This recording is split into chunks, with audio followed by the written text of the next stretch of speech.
삼성 갤럭시 A16의 후기를 담은 영상입니다. 올해에는 A15가 10번대 갤럭시 A 라인업의 마지막이 아닐까 싶었는데 새해가 오기 전 또 다른 신작이 이렇게 추가됐네요.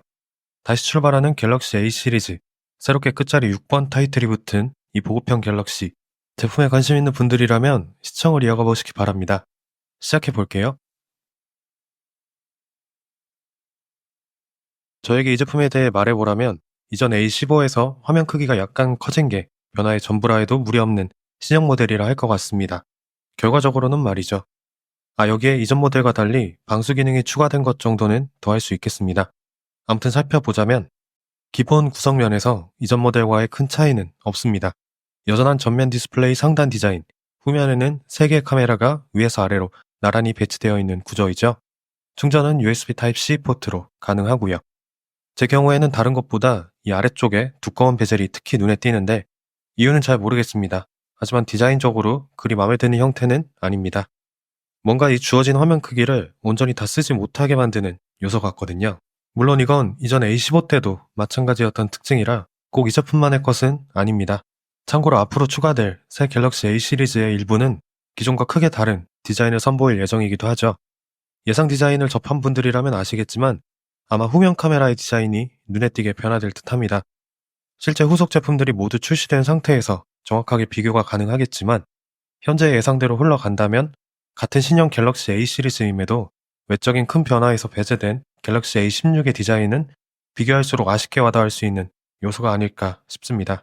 아무튼 다시 제품으로 와서 이 갤럭시 A16이 기존 라인업에 추가되면서 A 시리즈의 가장 저렴한 모델은 기존과 다르게 6.7인치 OLED 스마트폰 구색으로 약간의 업그레이드를 이루게 됐습니다.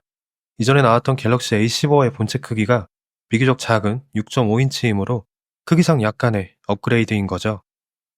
애초 성능 면에서 이러한 저가 스마트폰에 대단히 무언가를 기대하지는 않겠다만 그럼에도 분명히 화면 크기는 단독으로 봤을 때 꽤나 매력적인 변화라 생각됩니다. 넓어진 화면 크기, 여기에서 누려볼 수 있는, 그러니까 스마트폰 치고는 상당히 광활한 화면이 주는 것들을 예로 들자면 동영상을 시청할 때 널찍한 화면이 몰입감을 높여줄 수 있는 환경을 주는 것이 있고 게임을 할 때에도 마찬가지입니다. 또 간혹 생산적인 작업이 필요할 때에도 널찍한 화면은 작은 화면을 오랜 시간 바라볼 때보다는 조금 더 쾌적하고 그 반면 눈의 피로감은 낮춰줄 수 있다 생각합니다. 다른 건 몰라도 이 화면 크기만큼은 여러 가지 측면에서 장점을 갖고 있다는 말을 더해보고 싶습니다. 그리고 이러한 구색으로 변화를 이룬 것이 갤럭시 A16이라는 말도요. 제 경우 스마트폰으로 하는 엔터테인먼트가 주로 영상 스트리밍 서비스를 본다거나 간혹 편집을 하는 경우에 해당하는데요. 영상 편집에는 기본적으로 무리가 있으니 제외하고 웹서핑이나 종종 스트리밍 서비스를 즐긴다는 기준에서 이 화면 사이즈는 대부분 높은 만족감을 주었습니다. 사실 기능적인 것보다는 제품을 사용할 때 어쩔 수 없이 보게 되는 화면 상단, 전면 카메라 부분의 디자인, 그리고 앞서 얘기한 하단 베젤 부분에 대한 아쉬움이 오히려 큰 편입니다. 굳이 따지자면 말이죠. 또 다른 면에서 갤럭시 A16은 화면 재생률 90Hz 제어를 갖추고 있습니다. 이 90Hz 제어는 분명 60Hz가 기본인 일반 스마트폰에 비해 살짝 더 매끄러운 느낌을 줄 수 있는 특징이 있습니다. 하지만 체감의 정도가 120Hz의 화면보다는 약하기 때문에 이게 누구에게나 같은 만족감을 준다고 보기 힘든 점도 있습니다. 그러니까 보통의 저가형 스마트폰과의 차이를 주려는 모습이기는 하지만 그게 매우 놀라운 수준으로 차별점이 되지는 않는다는 표현을 해보고 싶습니다. 사실 이 A10번대 모델이 가격과 성능의 밸런스가 적당한 제품이라 생각하지는 않습니다. 개인적으로는요. 이전 A15를 사용할 때도 느낀 바이지만 오히려 가격 쪽에 더 무게를 둔 모델이 아닐까 싶거든요. 갤럭시 스마트폰 중에서는 이렇게나 저렴한 가격대를 갖춘 모델인데 그럼에도 이 정도의 기능을 넣어뒀다로 시작을 해야 어느 정도 만족이 가능하지 않을까 하는 것이 제 결론입니다. 비슷한 맥락에서 갤럭시 A16에는 이전 모델인 A15에 탑재된 칩과 같은 칩이 탑재됐습니다. 벤치마크 결과를 함께 참고해 보시는 것도 좋을 듯 하고요. 그래서 언급할 수 있는 것들도 갤럭시 A15 때와 같다고 할 수 있는데요. 이 칩은 되게 보급형 스마트폰에 기대하는 사용 패턴, 그러니까 통화나 문자를 하는 가장 기본적인 사용에 간단한 웹서핑, 동영상 스트리밍 서비스를 즐기는 정도에서 무난하게 쓰일 수 있는 성능을 제공한다 생각합니다. 이 이상을 원하게 된다면 그때부터는 뭔가 느리게 느껴지거나 버벅임이 생기는 식으로 아쉬움을 느끼게 될 거고요. 개인적으로 굉장히 고사양을 요구하는 게임을 즐기는 편은 아니지만 꼭 그게 아니더라도 어느 정도 성능이 요구되는 게임, 생산성 앱을 실행할 때 분명 이 정도를 수행할 수 있는 수준은 아니구나 하는 생각을 들게 하는 성능입니다. 그러니까 기본적인 통화나 문자, 그리고 간단하게 여가를 즐기는 수준에서 적절하게 활용할 수 있는 수준이라 스마트폰으로 대단히 많은 것을 하지 않는 사람의 메인폰, 아니면 메인폰이 있는 사람의 서브폰 정도라면 요긴할 수 있달까요? 이건 사실 애초 이 제품이 저렴함의 비중을 둔 갤럭시 A 시리즈, 그 중에서도 최하위 모델에 해당하는 포지션상으로 이해할 수 있지만 그보다는 이전 모델과 조금 다른 재원으로 출시되었으면 어땠을까 하는 생각은 듭니다. 시리즈 내 위치가 어찌 되었든 간에 분명 새 타이틀을 달고 나온 신형 모델에 해당하니까요. 추가로 당연한 얘기겠지만 이 모델 갤럭시 AI와는 무관한 모델입니다. 또 다른 면에서 봤을 때 갤럭시 A16은 후면 메인 카메라로 50메가픽셀 광각 카메라, 5메가픽셀 초광각 카메라, 2메가픽셀 접사 카메라로 되게 말하는 트리플 카메라 구색을 갖추고 있습니다.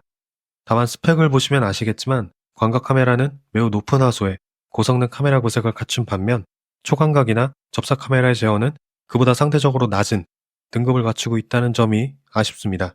이 제품을 대하는 자세에는 기본적으로 저가형 스마트폰 포지션이라는 게 깔려 있기는 하다만 글쎄요. 꼭 제 기준이 아니더라도 아쉬움으로 작용할 요소라는 생각은 듭니다. 그러니까 사실 구색은 트리플 카메라이지만 우리가 보통 프리미엄 스마트폰의 트리플 카메라를 활용할 때와는 분명 다른 사용을 하게 될 거라는 거죠.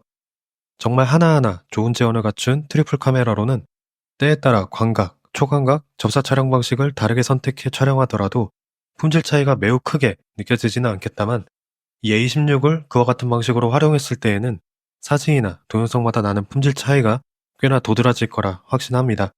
대단히 주의 깊게 보는 게 아니더라도 말이죠. 다만 앞서 말했듯이 이 제품을 정말 본연의 컨셉에 맞게 저렴하게 쓸 수 있는 보급형 스마트폰으로 활용하는 기준이라면 가장 좋은 스펙을 갖춘 광각 카메라를 위주로 촬영을 하고 여기에 적당한 옵션을 더하는 식으로는 나름 괜찮은 듯 합니다. 여러 말을 했지만 결국에는 분명 이 정도 가격대에서 흔치 않은 화소의 재원을 갖추고 있고 실제 밝은 낮이나 실내 또는 야외에서 일상을 기록해 나가는 용도에서는 만족이 가능한 수준이라 생각을 합니다. 딱 그 정도 선에서는 말이죠. 배터리의 경우 충분히 내세울 만한 요소라 생각합니다. 제원상 5000mAh의 상당한 수준을 자랑하고 있죠. 같은 용량이어도 되게 더 뛰어난 프로세서를 겸비한 스마트폰이 배터리를 더 효율적으로 쓸 수 있는 점도 있지만 이를 감안하더라도 물리적인 용량 자체가 상당한 장점이 있습니다. 그러니 보통 우리가 폰을 손에 쥐고 하게 되는 것들, 통화나 문자, 그리고 원하는 걸 검색하고 보고 싶은 영상을 감상하는 식에 활용해서 갤럭시 A16의 배터리 환경이라면 목적이 무엇이든 꽤나 오랜 연속 사용을 가능하게 해준다는 점에서 매력적이게 와닿습니다. 제가 이 제품으로 해본 것들 중 가장 긴 연속 사용에 해당하는 동영상 스트리밍을 예로 들자면 4시간가량 유튜브 영상을 최대 밝기 설정으로 연속적으로 시청했을 때 75%에서 시작한 배터리 용량은 49%로 26% 정도가 감소되는 것을 확인할 수 있었습니다. 최대 밝기 수준, 그리고 설정 가능한 화질 범위가 프리미엄 스마트폰보다는 낮은 점도 있기는 하지만 아무튼 이 정도 수준이라면 제 사용 패턴에서 특별히 더 바랄 건 없습니다.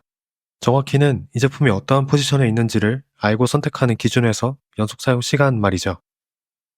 자, 아무튼 준비한 것들은 여기까지입니다. 사실 이 제품이 누구에게나 매력적일 제품이 될 거라는 생각까지는 안 들지만 그럼에도 보급형 안드로이드 스마트폰을 고르는 기준에서 30만원 이하로 구매할 수 있는 제품, 그리고 갤럭시 생태계를 적극적으로 활용해 볼 수 있게 만든 저가형 안드로이드 스마트폰으로는 현재 몇 안 되는 선택지라는 점은 눈여겨볼 만하다 생각합니다. 물론 이 모든 건 갤럭시 A15를 갖고 있지 않다는 전제 하에서 말이죠. 시청해주셔서 감사드리며 또 다른 후기 영상에서도 뵙기를 희망합니다. 갤럭시 A16의 사용 후기였습니다.